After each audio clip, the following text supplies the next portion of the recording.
Te damos la bienvenida a tu podcast Laboratorio Vagabundo y estamos muy contentos ya en nuestro episodio 6, ¿verdad, Diana? Ya, está emocionante esto, ¿no? Porque cada vez que decimos que vamos a platicar y se pone divertido. Sí, se pone divertido y justo hoy quiero arrancar con una definición.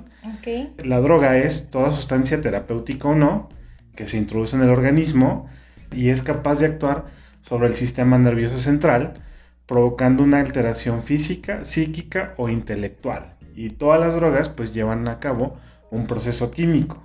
Así que hoy vamos a hablar sobre algunos de estos aspectos, ¿verdad? Ok, bueno, yo nada más aquí quiero aclarar que no estamos invitando a nadie a usar drogas.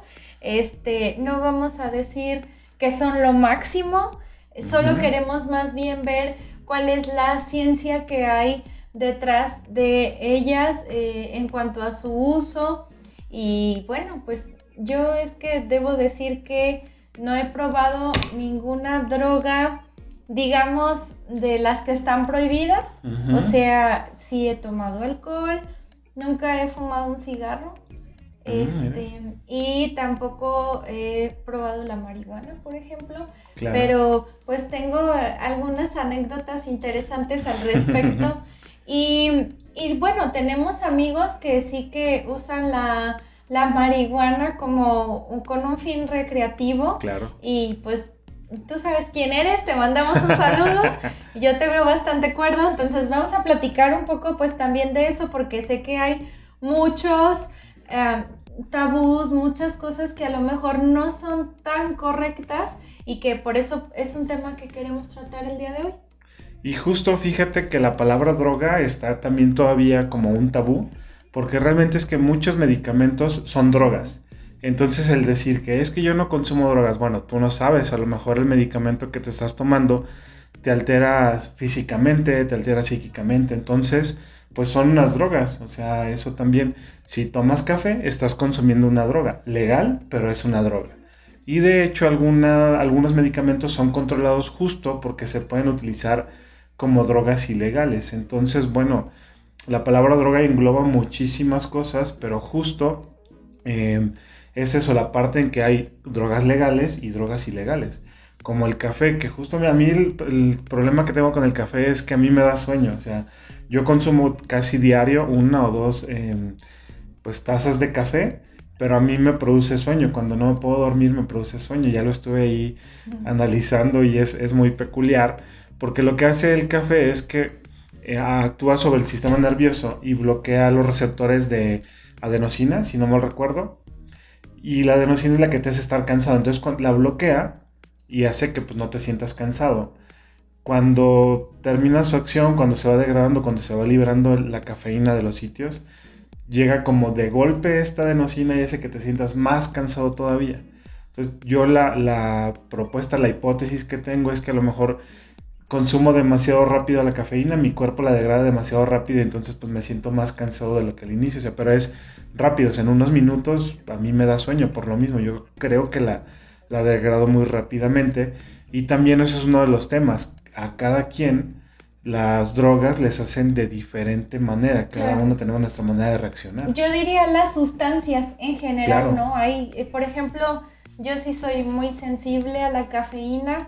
Me gusta el café, pero ya sé que siempre que tomo café corro el riesgo de que no pueda dormir hasta 24 horas. He durado despierta porque me tomé un café a las 11 de la mañana y entonces solo ahí tenía todas las sustancias actuando en mi cuerpo. Entonces ahí pues es interesante conocernos en el sentido de qué es lo que nos causa cada una de las sustancias, ¿no? Obviamente no vamos a probar todas para ver qué nos causa, pero bueno, si alguien quiere probar, si tiene esa inquietud, si ya ha decidido que lo va a hacer, pues la recomendación es que sea bajo condiciones controladas, con alguien que sepa usar esas sustancias, que no estés en una situación de peligro, porque al final no podemos evitar que todo el mundo lo haga, pero sí podemos recomendar que se haga en condiciones lo más controladas posible. Sí, cualquier sustancia, y justo también, no sé si ahí actúa como una droga como tal, o sea, como una sustancia de este tipo, Pero por ejemplo, a los niños que les dan mucho azúcar o les dan chocolate, ya cuando acuerdas están vueltos locos y no los puedes controlar. Entonces eso también es una manera de actuar sobre tu cuerpo que te vuelve pues como loco, ¿no? Como... Claro, o sea que te va a causar un impacto, digamos, ¿no? Y sí, el azúcar está reportado que tiene efectos muy interesantes en el cerebro y especialmente en los niños. Entonces sí, se recomienda mucho cuidar el consumo de azúcar.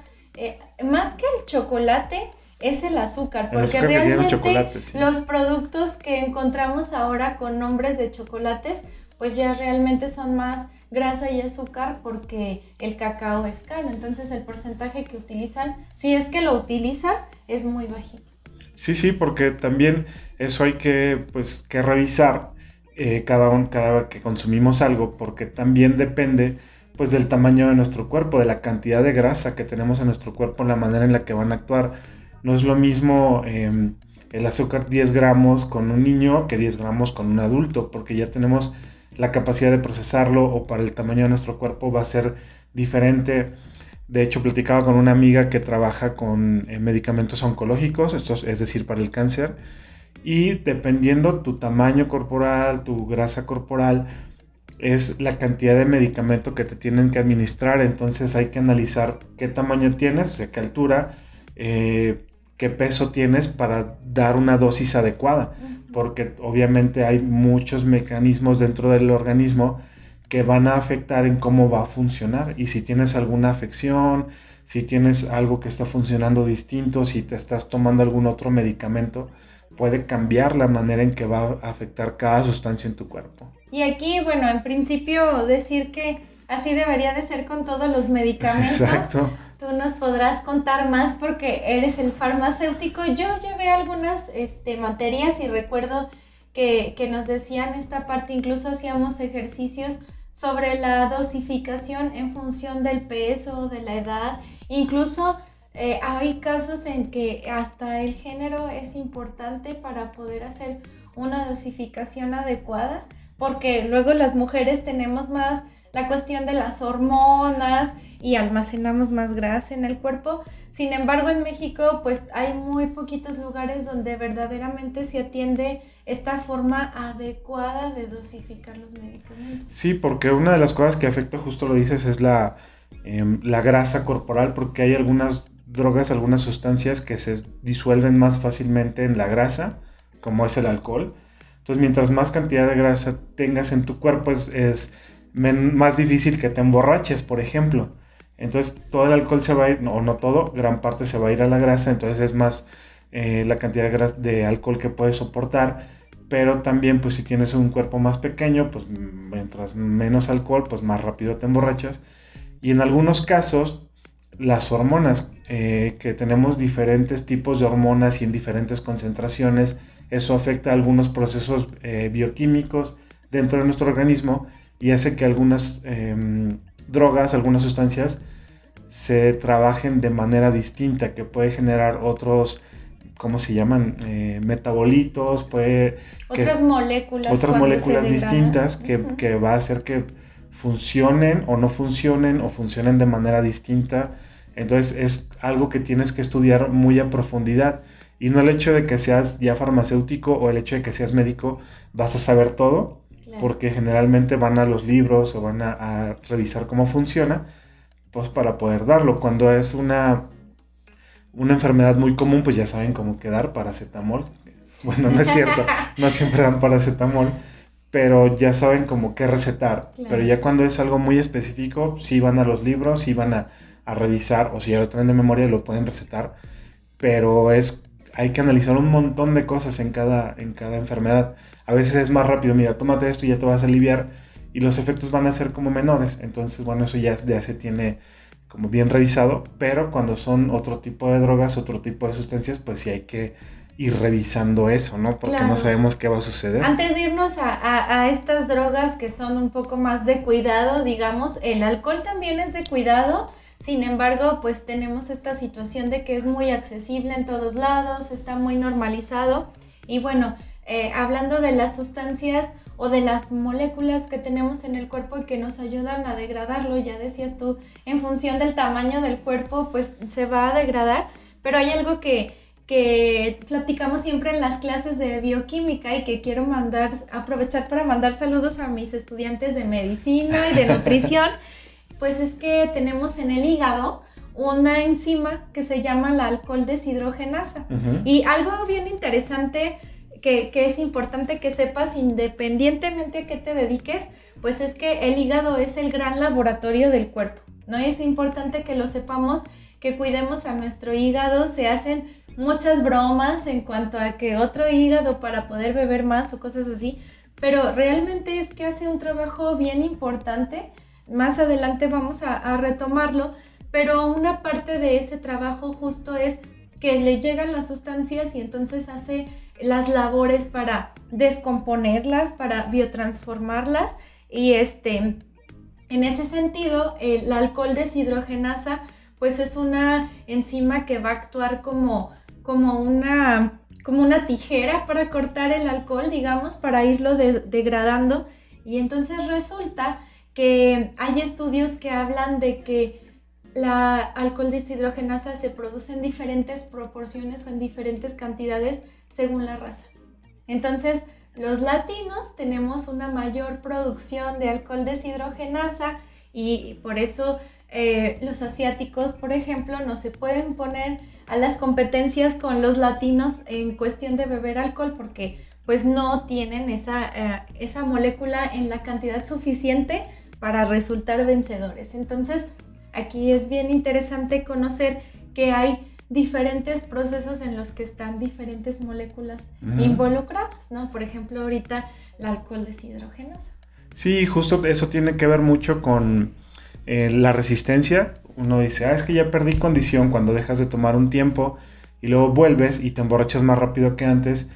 La verdad es que sí sucede, porque también es una enzima que se estimula. Esto quiere decir, mientras más alcohol consumas, más estimulas la producción de esta enzima. Pero con el tiempo. Con el tiempo, o sea, no en un mismo día. Sí, no. Es bien importante ahí decir que el hígado tiene un límite, o sea, claro, hay una cantidad específica para ese día de alcohol deshidrogenasa, y entonces lo que pasa cuando tú consumes alcohol de más, pues es que no le das a tu hígado el tiempo para ir degradándolo, y entonces es cuando viene pues digamos la sobredosis, ¿no? Claro, sí, y justo eso, o sea, vas generando más y más, y entonces con el tiempo vas generando más resistencia al alcohol. Quiere decir que te emborrachas menos, ya aguantas más, pero también el hecho de que llegues a este exceso hace que tu hígado trabaje más y más y más y cada vez más, hasta que si ya es un abuso constante, puedes generar cirrosis hepática, es decir, tu hígado pues llega a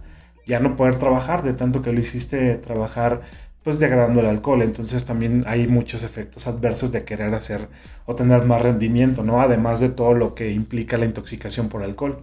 Claro. Porque esa también es otra parte. Casi todas las drogas, si no es que todas, pueden generar un tipo de intoxicación que ya son efectos adversos, porque casi todo este tipo de drogas se usan de manera recreativa o para como tratar de aliviar algo como el cansancio, como lo es la cafeína. Pero pues llega a haber un punto de intoxicación en el que ya se pueden acelerar tu corazón, puedes tener como arritmia, puedes tener problemas con los pulmones de que tal, los haces trabajar más, percibes de manera distinta la realidad, que a veces es lo que se busca con las drogas recreativas. Pero también esa percepción distorsionada de la realidad puede generar ansiedad en algunos casos, dependiendo de la droga que se esté utilizando. Entonces hay como muchos aspectos que revisar con respecto a las drogas y cómo va a funcionar en tu organismo.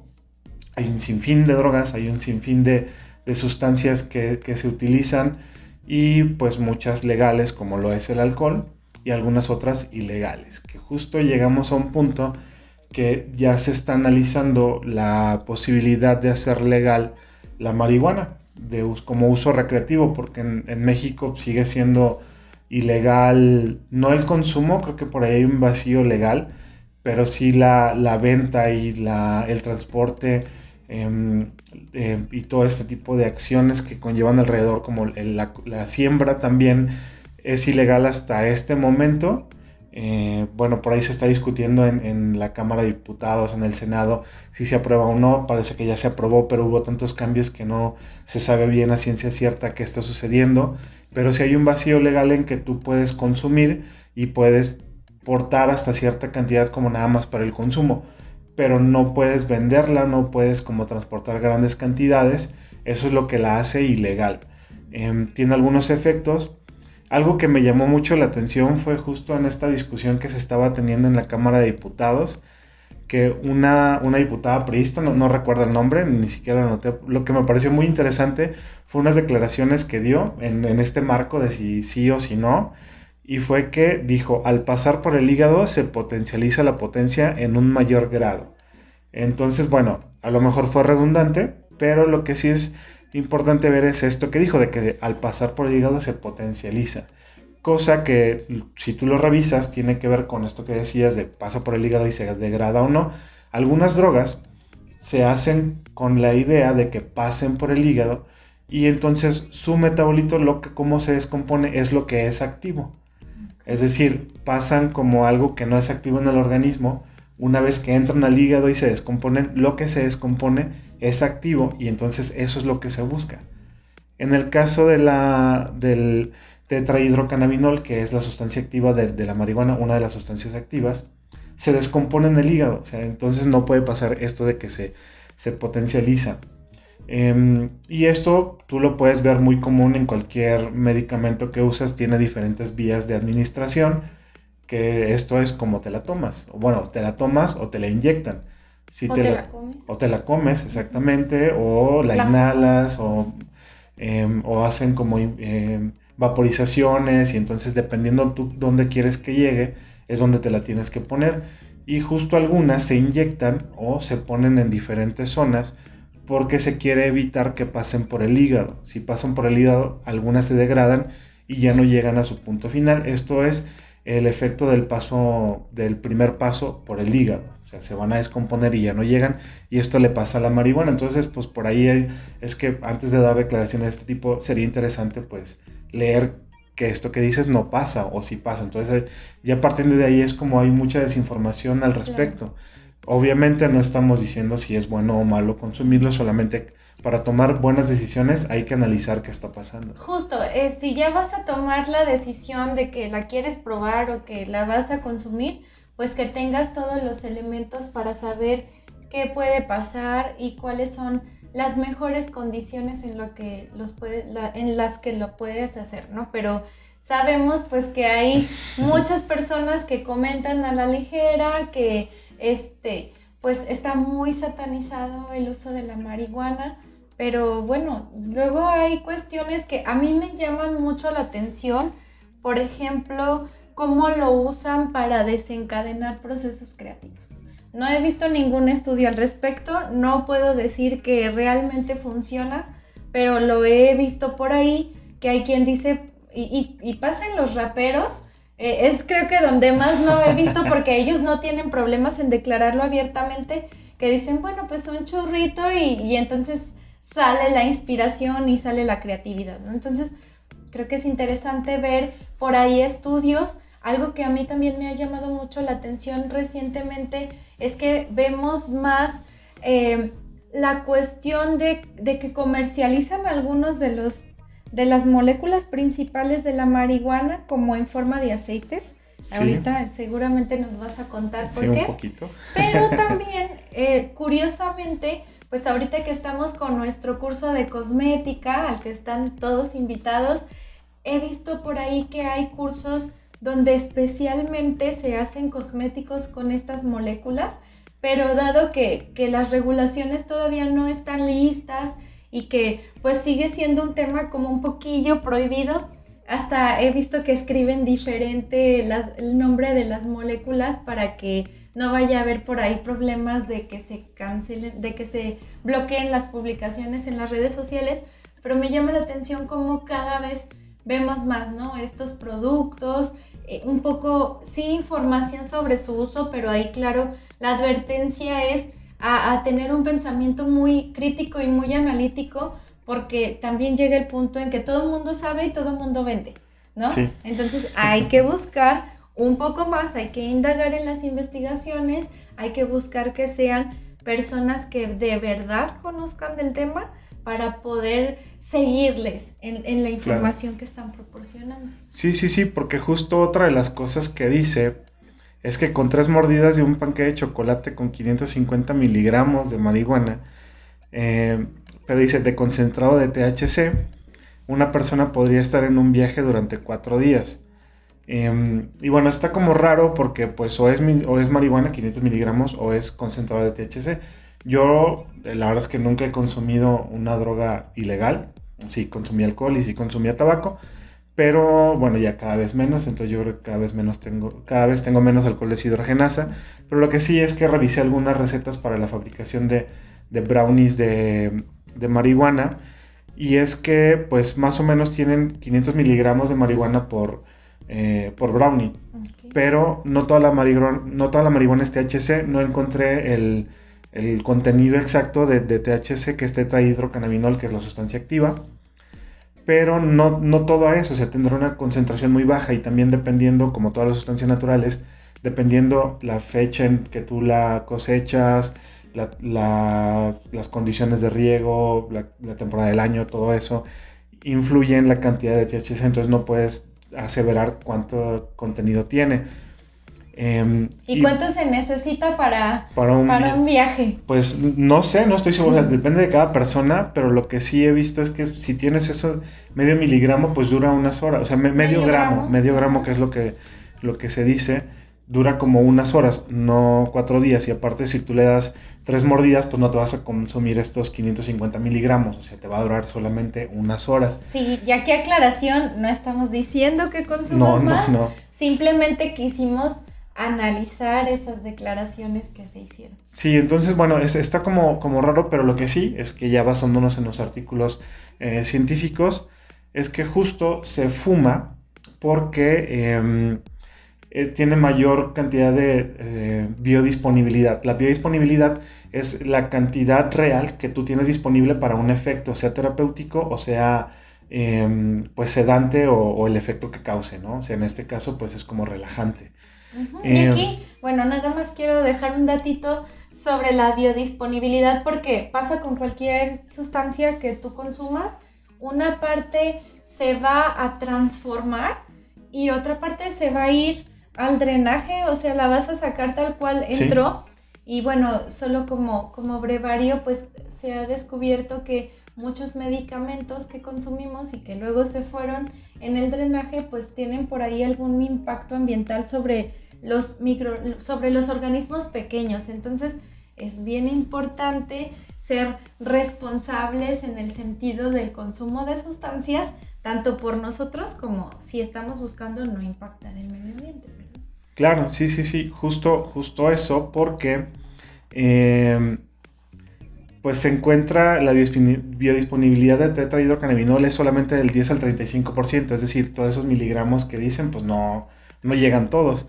Y además es porque sí, parte se destruye por los efectos que hay en el organismo, pero algo que me pareció muy interesante es que alrededor del 50% se queda en el aire o en el espacio muerto de los pulmones. Es decir, los pulmones tienen una zona donde hay un recambio de gases. Entonces, en este recambio de gases, donde se intercambia el CO2 por el O2, es donde entra. Pero no todos los pulmones llevan a cabo recambio de gases. Entonces, ahí se puede impregnar o se puede quedar, pero no se va a absorber. Entonces, cuando los exhalas, se va. Ah, okay. O sea, no todo se... No todo se queda dentro del cuerpo. No todo se queda dentro del cuerpo. Sin embargo, sigue siendo como la vía de administración favorita el inhalarlo, porque la absorción por vía oral es como muy lenta, muy errática, porque parte de las sustancias activas se destruyen en el estómago porque tienen ácidos.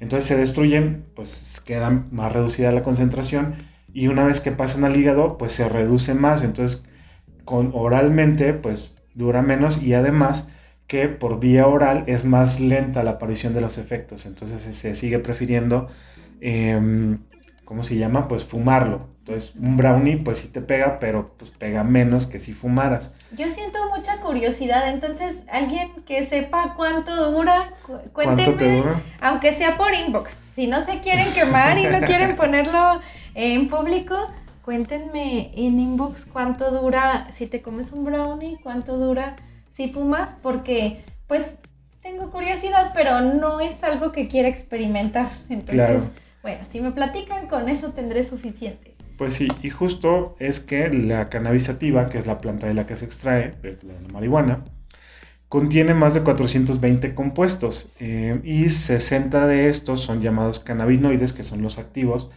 y son exclusivos de esta especie. Es decir, no hay otro tipo de especie que contenga estos compuestos. Los más importantes pues, son el THC, el tetrahidrocannabinol, y otro que es el cannabidiol, que es el CBD, que es el que sí se vende. Hasta donde he leído y hasta donde yo sé, el cannabidiol se vende porque no es psicoactivo, es decir, tiene los efectos relajantes, pero no los efectos alucinantes que puede tener la marihuana. Digo, el tetrahidrocannabinol. Entonces, por eso se puede como vender, y ya se vende en México de manera legal, por el vacío legal que existe. Es decir, el THC no, pero el CBD sí. Donde ya es legal la marihuana, sí se vende el THC. Y aquí otra recomendación, pues tratar de asegurar que quien lo vende sí tiene por ahí alguna certificación. Claro. Yo sé que es difícil, pero es que luego todo mundo vende y al final, ¿cómo te aseguras que no es un aceite que nada más te dijeron que lo tenía y no lo tiene? Puede ser que tengas el efecto placebo y está genial, ¿no? Porque no te vas a poner nada y te va a curar, pero puede ser que no. Y además, pues no cuesta barato, entonces sí tratar como de asegurar que haya por ahí alguna certificación para que estés comprando lo correcto. En caso de que lo quisieras consumir, ¿no? Pensando en que se ha utilizado por mucho tiempo. Yo me acuerdo que mi abuelito platicaba de que una plantita de marihuana puesta en alcohol porque ayudaba a reducir el dolor de las piernas, por ejemplo. Entonces, sé que muchas personas lo usaban así, de alguna manera, pues, clandestina, obviamente, pero que extraían con alcohol los principios activos.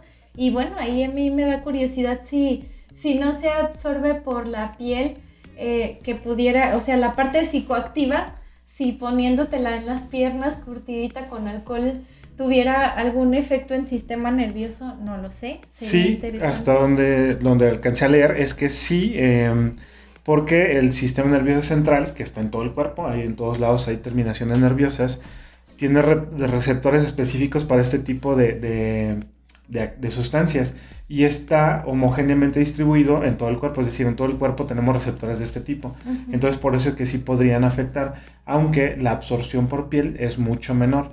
Uh-huh. Es decir, casi sería pues de manera local, o sea, si tú te lo pones es local en los efectos, uh-huh. Aunque pequeña parte podría ser, obviamente depende de la concentración. Hay nada más una aclaración, lo que está por todas partes es el sistema nervioso periférico. Sí, ajá. Pero de todos modos hay receptores de este tipo. Hay conexión, exactamente. Y bueno, también otra cosa que me pareció interesante es que no se ha encontrado una dosis letal de tetrahidrocannabinol, es decir, se ha llegado así como, tendrías que consumir como kilos o casi 1 kilo, para que te pudiera llegar a un efecto muy, muy adverso, pero se ha visto que como a los 4 días ya se te fue, o sea, 4 días, que es lo que decía esta mujer con miligramos, pero esto ha sucedido con kilos, y es raro que se consuma en esas cantidades, ni aún inyectado el aceite de tetrahidrocannabinol puro, o sea, porque al final es como un aceitito, ni aún inyectado se ha llegado a ese punto de que alguien haya muerto por una intoxicación. Que creo que es parte de lo que se argumenta para hacerlo legal, ¿no? Que nadie ha muerto por consumir marihuana. Lo que puede pasar es luego, claro, accidentes porque se tenga comprometido el sistema nervioso, pero creo que también como, bueno, lo que he escuchado es que con la marihuana más bien se quedan como tranquilos, no se ponen tanto en peligro, digamos, sí. Y es pues parte de lo que se argumenta, ¿verdad? Digamos de la parte a favor. Sí, aunque lo que sí es que se ha visto que tiene como dos fases, una de un periodo de estimulación, que hay euforia, como se aumenta la percepción, pero puede llegar a causar ansiedad.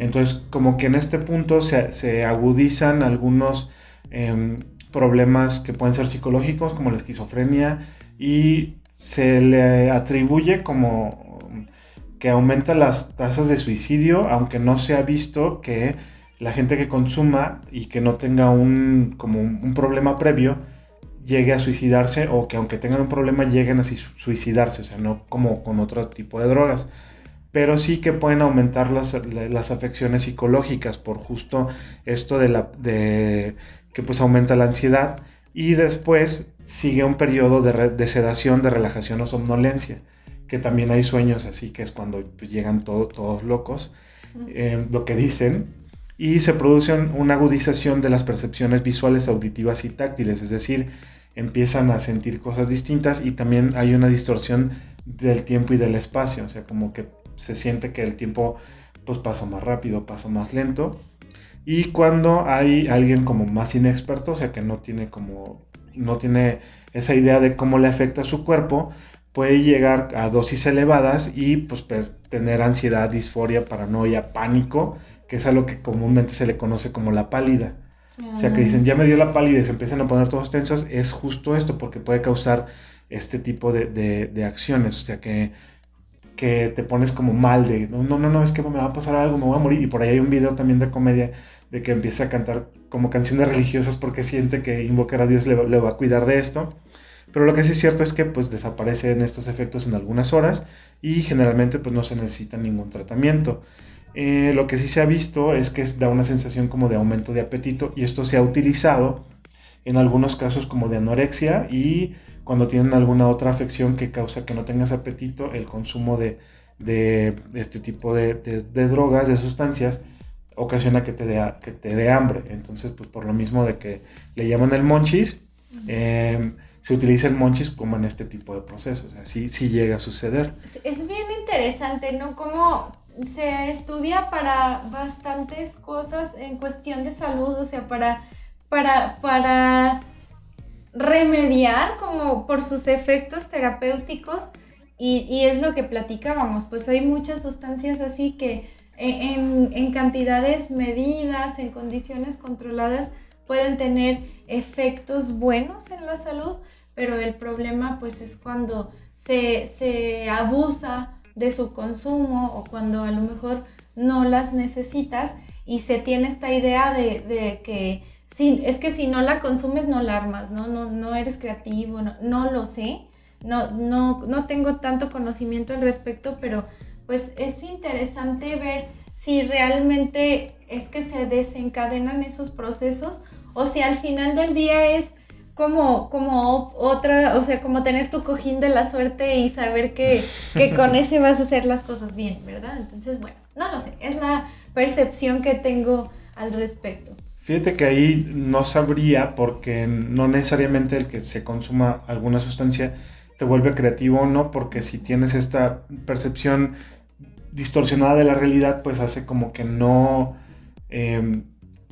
sepas cómo trabajar si no la controlas de alguna manera. Es decir, no necesariamente te va a volver más creativo, porque no sabes qué efectos va a tener en tu organismo. Claro. Cada uno respondemos de manera distinta. Yo también tenía un amigo que era diseñador gráfico, y él decía que pues a veces iba a empezar a trabajar, se fumaba un churro y ya cuando acordaba había terminado con cosas muy interesantes. Pero también pues eso no era un indicativo de que realmente pues cualquier sustancia estuviera funcionando, sino que a él le funcionaba porque sus procesos creativos ahí estaban y solo los potencializaba. Quizás en la parte de pues la euforia pues podía llegar a este punto, y después ya llegaba una sedación en la que pues conjuntaba todas estas actividades, pero no es como que ya por consumirla te vas a volver activo. O que digas, ay, no soy creativo, viene, ¿no? Hay sí, que tener cuidado. Por ahí leí una anécdota, nada más que pues no he encontrado bien la referencia, de que alguna vez llegaron con Agustín Lara, que era un compositor pues ya de antaño, que fumaba marihuana, y él era famoso porque también, además de ser un muy buen compositor, fumaba marihuana y alguien llegó y le dijo, es que usted es muy bueno componiendo porque fuma marihuana. Entonces le dijo a la persona, a ver, aquí está la marihuana, aquí está papel y lápiz, componga usted. Entonces, pues no tiene mucho que ver, o sea, sí podría, pero pues como cada quien responde de manera distinta. Claro. Entonces, si él ya era bueno, quizás catalizaba estas cosas, pero bueno, como yo no la he probado, pues no sabría decirlo. Claro, cada quien ahí podrá contarnos si le funciona o no. Yo es que puedo hablar por mi hipersensibilidad al café y entonces sé de mucha gente que dice, necesito trabajar toda la noche, voy a tomar café. Y es taza y taza de café. Y yo si digo, sí, mucho trabajo, voy a tomar café, simplemente no me puedo concentrar. O sea, claro, se me va la onda, no logro conectar las ideas. Entonces, bueno, pues es que cada cuerpo funciona de manera diferente. Sí. Y algo pues que me pareció también muy interesante es que estos receptores de los que hablamos, de los cannabinoides, no están en el cerebro, o sea, no existen en el cerebro. Entonces, de ahí que también se piensa que puede ser que son más seguros porque no van a afectar directamente en el cerebro. O sea, afectan todas las demás del cuerpo, pero no en el cerebro. Entonces,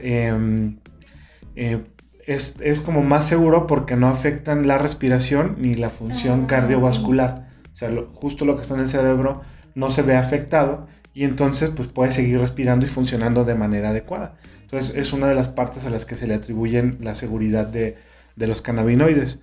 Pero bueno, repetimos, cada cuerpo funciona de manera distinta y lo que sí es que quizá alguna de estas acciones de ansiedad te puede llevar a la hiperventilación y la hiperventilación sí puede generar alguna arritmia, como los procesos de ansiedad. Entonces no sabemos qué va a pasar. Claro, aquí como siempre buscar al experto. Nosotros estamos más como en la parte de la curiosidad y de ver químicamente qué pasa, los procesos bioquímicos, pero pues ahora sí que se necesita alguien que sepa más qué pasa a nivel fisiológico en el cuerpo cuando se tiene esta sustancia. Entonces, si nos escucha alguien que sabe que o sea, como están muy vagos o están como yéndose por otro lado, bueno, pues le invitamos a que por ahí nos ponga algún comentario para aclarar o que nos contacte y le invitamos para hacer otro episodio en el que podamos platicar un poquito más a fondo de qué es lo que pasa, ¿verdad?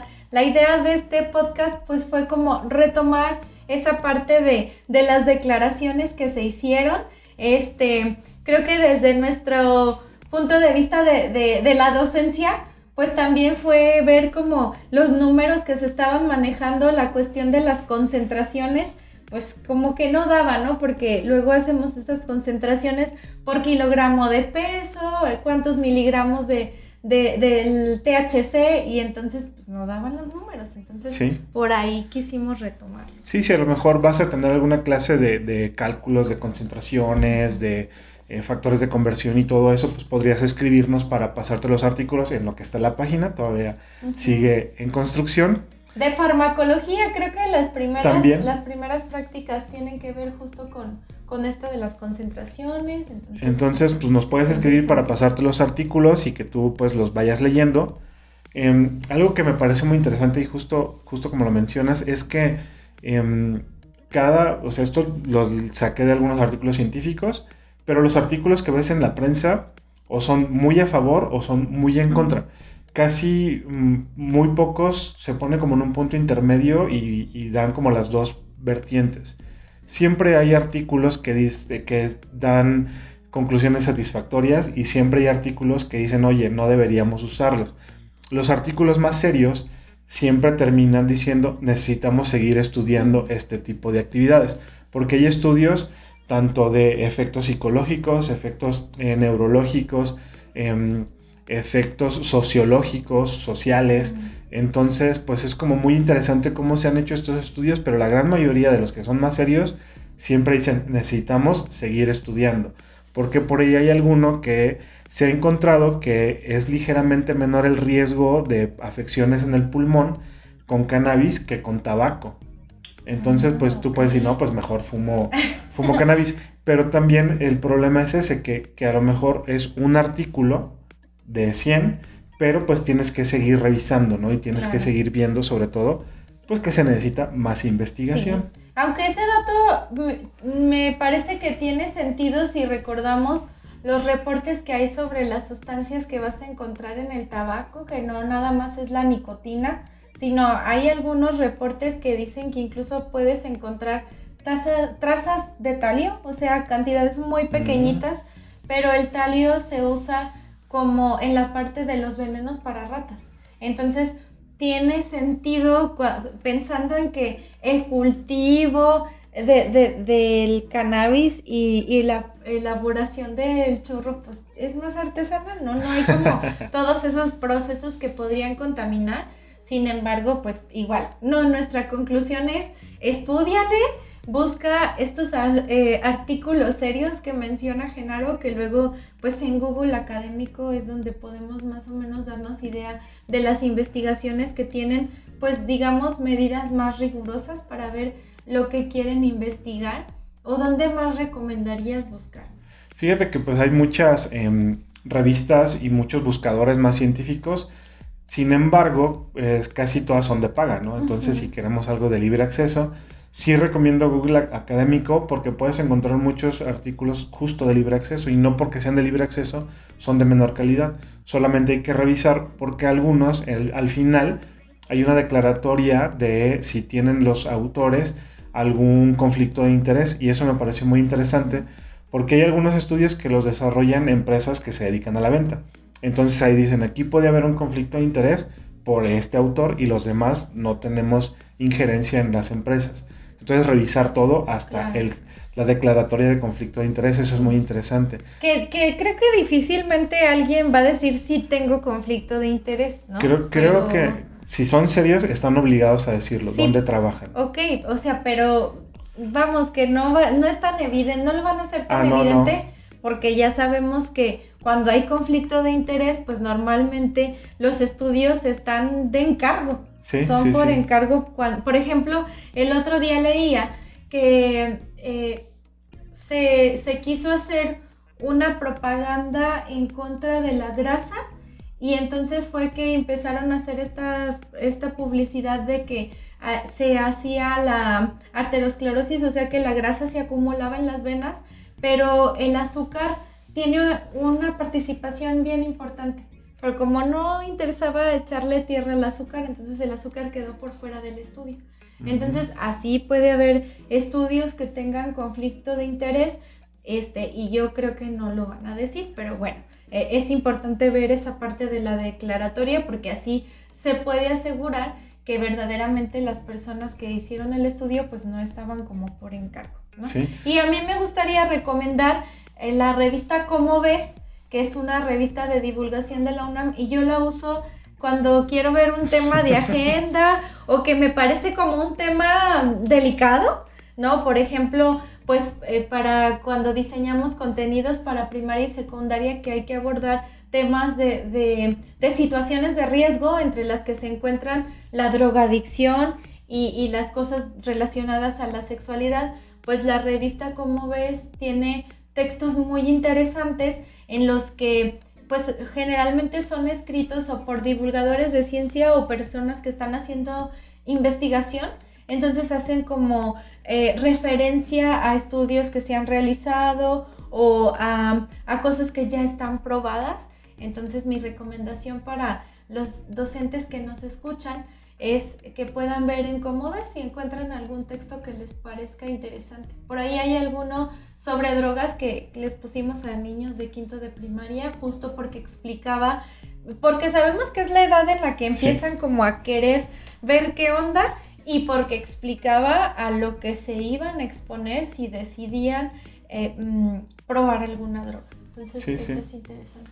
Sí, y bueno, antes de irnos con tu recomendación, me acordé justo ahorita que quizás sí he probado la marihuana alguna vez, pero fue por error, o sea, como sin querer.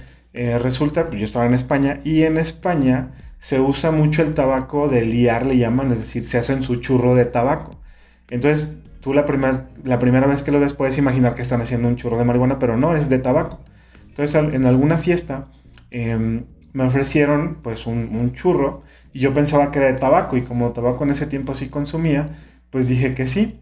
Y entonces me lo dieron a probar, pues ya. Yo la verdad es que no sentí nada, no sentí ninguna distorsión. Después me fui a dormir y hasta el día siguiente pues me dijeron que probablemente era un churro de mota y no de Pero tabaco. ¿no recuerdas haber sentido algo diferente? No, pues ya es que era el final de la fiesta y yo ya estaba a punto de dormirme y no sentí que me haya afectado nada. Y aparte solo la mente le di como lo que le llaman 1 o 2 toques. Entonces Ajá. pues no creo que eso. Entonces pues puede ser que sí, pero no sentí que me haya afectado nada. Y otra de las cosas que yo quisiera decir es que sí hago brownies, pero normales. Y me he dado cuenta que si le pones mucho aceite, pues no sale el brownies, o sea, se ve feo, se ve feo y la textura es fea. Entonces creo que si le pusieras tanto aceite o tanta cantidad como decía la diputada, te saldría un mal brownie, o sea, ya ni siquiera con espacial o no, pero ya no te saldría como un brownie, te saldría más bien como una pasta. Entonces yo creo que no saldría con tanta concentración como O dice. sea que no podría existir un brownie de 4 días, Yo es la creo. conclusión. Es la conclusión de La conclusión gastronómica, gastronómica, digamos. exactamente. Entonces no podrías tendría que ser como un soufflé Ajá. o algún, no sé, un mousse probablemente, pero un brownie creo que no. Ok, bueno, Y pues bueno, ahí también comentarios de los que hacen brownies espaciales. Si no se quieren quemar, mándenlos por inbox y luego aquí ya comentamos de los anónimos que nos sí. escriban, pero será interesante saber. Y ya viendo esa parte, pues quizás en alguna otra ocasión abordaremos los métodos de extracción, quizá con otro tipo de sustancias, porque también es un arte. Y bueno, ya lo platicaremos, pero es otro mundo. O sea, este tema da para hablar. Claro. Así que bueno, creo que con Sí. esto damos por cerrado este tema. Y ahora sí, ¿qué nos traes de recomendación? Ay, pues traigo un libro muy interesante que se llama Botánica para bebedores y debo decir que, pues realmente nosotros no bebemos mucho, No, o sea, realmente no, porque de repente se podría pensar por los libros que luego vamos a estar recomendando o por lo que platicamos que bebemos mucho, pero no, la verdad es que más que nada nos gusta como probar cosas diferentes, tenemos cierto gusto por los vinos tintos, los vinos blancos, luego nos dio por ahí, tuvimos la fortuna de poder probar vinos de diferentes países y entonces, bueno, pues resulta que un día andando por ahí en la librería me encontré con este libro y lo que más me gustó al hojearlo pues es que conjuntaba varias cosas que son como nuestros gustos, ¿no? Entonces